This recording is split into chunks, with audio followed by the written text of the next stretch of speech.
अच्छा, ये वीडियो मेरे उन देसी भाइयों के लिए है जो कि रिसेंटली कनाडा में इमिग्रेट हुए हैं, ख़ास तौर पर पाकिस्तानी कम्युनिटी। क्योंकि घर ख़रीदना हर किसी का ख्वाब होता है, और जब आप कनाडा में एज एन इमिग्रेंट आते हैं तो आपका दिल चाहता है कि आप अपनी जो पहली इन्वेस्टमेंट है वो घर से करें।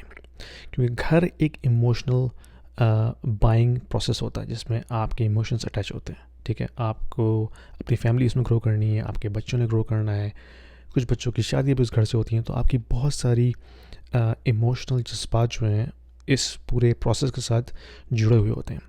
लेकिन क्वेश्चन ये है कि किस कीमत पे? दैट्स अ वेरी वेरी की क्वेश्चन। बहुत से लोग इस ट्रैप में फंस जाते हैं कि बस घर ख़रीदना है और GTA में ही रहना है, इसलिए जितनी भी मॉर्गेज उठानी पड़ जाए उठा लो, और उस मॉर्गेज को पे करने के लिए फिर हम सब मिलके काम करेंगे। बीवी भी काम करेगी, शौहर भी काम करेगा, बच्चा अगर बड़ा हो गया तो उसको भी काम पे लगा दिया, बेसमेंट भी रेंट पे कर दिए ताकि उससे रेंट निकले तो हम मॉर्गेज पे करें। लेकिन इसके बारे में ज़रा सोचिए कि अगर आप, पहली बात तो ये है कि GTA के अंदर, और मैं टोरंटो डाउनटाउन की बात नहीं कर रहा, मैं GTA की बात कर रहा हूँ जिसमें मिसिसागा, मिल्टन, वॉन और पिकरिंग ये सारे इलाके आते हैं। GTA के अंदर एक एवरेज हाउस प्राइस $1 मिलियन के करीब है। ठीक है, मोर और less.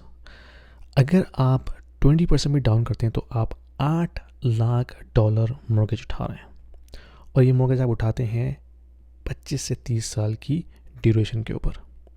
Normally as a first time buyer अब 30 साल की एमोर्टाइजेशन आपको मिल रही है, पहले नहीं मिलती थी। तो लेट्स से अगर आप 30 साल की एमोर्टाइजेशन के लिए उठा रहे हैं, 30 साल is very long first of all. और आप $8 लाख की मॉर्गेज अगर आप उठाते हैं तो शुरू के 15 साल तो आप सिर्फ इंटरेस्ट पे कर रहे होंगे फ्रॉम योर मंथली पेमेंट। तो जो आपका प्रिंसिपल है वो तो बहुत कम जाता है शुरू के, मेरे ख्याल में 10 से 15 साल। आखिर के टाइम में फिर वो प्रिंसिपल जो है बढ़ना शुरू होता है। तो क्वेश्चन ये है जो हम सबको करना चाहिए कि क्या ये वर्थ करता है कि आप $8 लाख की मॉर्गेज उठाएं, ख़ास तौर पे वो लोग जो अपनी लेट 30s या अर्ली 40s में यहाँ आ रहे हैं। ठीक है, अगर आपकी फैमिली, आपके बच्चे हैं तो मोस्ट लाइकली आप लेट 30s की एज ब्रैकेट के अंदर कनाडा आ रहे हैं। तो यानी कि आप अपने प्रोफेशन के ऑलमोस्ट पीक पे जा रहे हैं, जिसके बाद आपने वहाँ से डिक्लाइन करना है।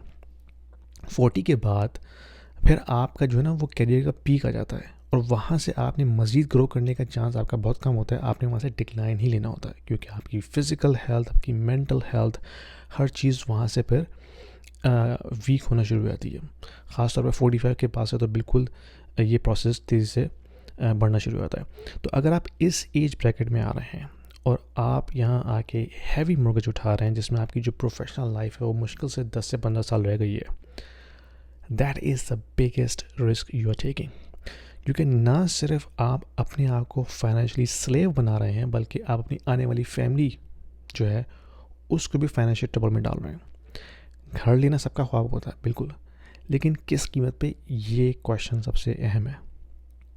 आज से 10 साल पहले घरों की कीमत इतनी ज़्यादा नहीं होती थी, तो लोग 2 लाख 3 लाख की मॉर्गेज किसी तरह से उठा के एडजस्ट कर लिया करते थे। लेकिन अगर 8 लाख 9 लाख, कुछ लोगों को भी जानता हूँ जिनकी $1 मिलियन की मॉर्गेज है, दैट्स इनसेन। ठीक है, तो जो इकोनॉमिक सिचुएशन इस वक्त हमारे सामने है उसमें हमें आने वाले वक्तों में इकॉनमी मज़ीद बिगड़ती हुई नज़र आ रही है। मैं किसी को डरा नहीं रहा, मैं फियर मॉन्गरिंग बिल्कुल नहीं कर रहा, मैं आपको एक फूड फॉर थॉट दे रहा हूँ कि अगर आप इस सिचुएशन में फंसे हुए हैं कि आपके पास 8 लाख 9 लाख $1 मिलियन की मॉर्गेज है और आप लेट 30s या अर्ली 40s की एज ब्रैकेट में हैं, then you should consider getting out of it. ये बहुत मुश्किल फ़ैसला होता है, क्योंकि एक दफ़ा जब आप घर बना लेते हैं, उसमें रहना शुरू कर देते हैं, तो आपकी फैमिली फिर वहाँ से निकलना नहीं चाहती। और ख़ास तौर पे अगर आपने मॉर्गेज से अपने आप को निकालना है तो एक तरीका सिर्फ जो मुझे समझ में आया वो ये है कि आप GTA से बाहर निकलें। GTA में रहने के बाद GTA से बाहर निकलना बहुत मुश्किल है, बहुत मुश्किल है, ख़ास तौर पर फैमिली के लिए, वाइफ के लिए। तो अगर आप इस सिचुएशन में फंसे हुए हैं तो consider getting out of it. आपके पास और भी हो सकते हैं ऑप्शन हो कहीं मूव आउट करने के, यू शुड कंसीडर योरसेल्फ। लेकिन अपनी ज़िंदगी मॉर्गेज स्लेवरी में गुजारना ये बहुत ख़तरनाक बात है, ख़ास तौर पे अगर आप अपने इस एज ब्रैकेट में जहाँ पे आपके पास मुश्किल से 10 से 15 साल की प्रोफेशनल लाइफ बची हुई है।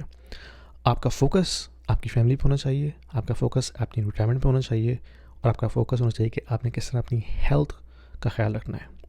ये 3 चीज़ें बहुत इंपॉर्टेंट हैं, especially if you are in your 40s। तो सोचिए इस बारे में। अगर आपके पास हैवी मॉर्गेज है, उसको निकालने की कोशिश कीजिए। मैंने रिसेंटली एक मूव किया जो कि मुझे बहुत पुशबैक मिला अपनी फैमिली की तरफ से, जो आज भी मिलता है, लेकिन मैंने अपनी मॉर्गेज काफ़ी कम कर ली, क्योंकि मुझे ये मॉर्गेज स्लेवरी से बहुत उलझन सी हो रही थी। और I am in my 40s and with in few years I will be crossing 50। तो मेरे पास प्रोफेशनल लाइफ का बहुत लंबा अरसा नहीं है। तो अगर मॉर्गेज इतनी है कि आप इजीली इसको मैनेज कर सकते हैं, क्योंकि रेंट भी तो आपको देना ही है ना, तो मॉर्गेज आपकी इतनी होनी चाहिए जितना आपका रेंट मार्केट में है। ठीक है, राइट नाउ रेंटिंग जो है वो सस्ती है, घर अफोर्ड करना महंगा है।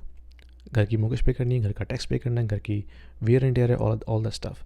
तो ओवरऑल घर की जो कॉस्ट ऑफ रनिंग है वो काफ़ी ज़्यादा है कम्पेयर टू रेंट। अगरचे आपका रेंट के बराबर मॉर्गेज का खर्चा है फिर तो ठीक है, क्योंकि आपने रेंट भी तो देना ही है। लेकिन अगर मॉर्गेज का खर्चा रेंट से कहीं जाता है, then you are paying a lot just to live in GTA। ठीक है, GTA से बाहर भी कुछ इलाके हैं, वहाँ आप रह सकते हैं। ठीक है, आपको थोड़ी सी कम्यूट करनी पड़ेगी। कुछ जॉब ऐसी होती है जिसमें आप रिमोटली काम कर सकते हैं, तो that is an ideal scenario for you. You can get out of GTA। लेकिन अगर आपने कम्यूट करना है, then of course I understand it's difficult. फिर आप रेंटिंग की तरफ आएँ। You don't have to be a mortgage slave for your entire life. That's the message I am trying to deliver. अपना ख्याल रखें। पसंद आए वीडियो शेयर कीजिए, लाइक कीजिए, और कमेंट्स में ज़रूर के अपने ख्याल का इज़हार कीजिए। I would like to listen to your stories as well. Until next time, thank you very much. Bye. If you are an investor in the US, in Canada, or in Europe, and you are considering investing into Dubai real estate market, this video is for you, because we have a platform called Stake, which allows you to invest into the residential real estate market and start earning rental income right away without going through a lengthy documentation process or coming up with a heavy down payment. Stake is built upon the concept of crowdfunding. So it is democratizing the entire investment strategy and allows you to own a single unit of the entire investment portfolio. So you don't have to own the entire property, right? You can be part of the pool that can actually own a piece of property, a piece of real estate. So that allows you to start with as low as 2,000 dirhams, and you can slowly ramp up. So as you start investing into it, you can not only own a bit of real estate, but you also get a portion of the rental income on monthly basis. So it's a passive investment strategy, diversifying your portfolio from traditional North American or European markets into Dubai, which is hustling and bustling and growing very fast, and allows you to build your wealth over time. So don't delay. There is a link down there in the description. If you click on this, it will give you free 200 dirhams in your account right away to start with, and you can thank me later.